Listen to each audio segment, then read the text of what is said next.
Behind the wall. If ceremonial and administrative duties occupied most of the emperor's working hours, it was the pursuit of pleasure behind the high walls of the Forbidden City that occupied much of his attention during the evenings. With so many wives and consorts to choose from, a system was needed to help the emperor choose his bedtime companion. One method was to keep the names of royal wives, consorts, and favorites on jade tables near the emperor's table. No, jade tables near the emperor's chambers. No, thank you. Bougie. By turning the table over, the emperor made his request for the evening, and the eunuch on duty would rush off to find the lucky lady.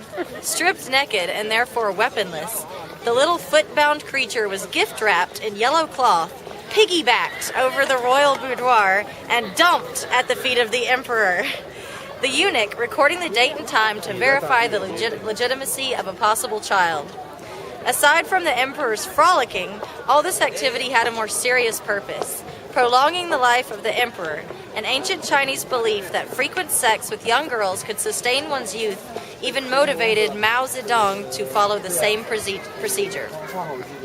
Financing the affairs of state possibly cost less than financing the affairs of the emperor, and keeping the pleasure dome functioning drew heavily on the resources of the empire.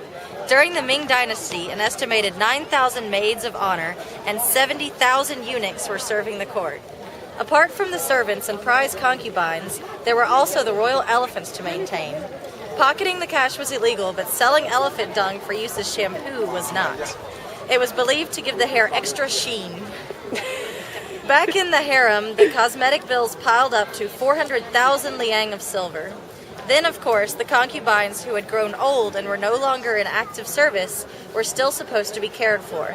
Rather than cut back on expenditure, the emperor sent out eunuchs to collect emergency taxes whenever money ran short. As for the palace eunuchs, the royal chop was... You were doing so well. The royal chop was administered at the eunuchs' clinic near the Forbidden City, using a swift knife and a special chair with a hole in the seat. The candidates sought to better their lives in the service of the court, but half of them died after the operation. Mutilation of any kind was considered grounds for exclusion from the next life. So many eunuchs carried around their appendages in pouches, believing that at the time of their death, the spirits might be deceived into thinking them whole. You almost got through it. I almost... Swift chop. Really? I almost did it. Thank you, Beijing City Guide.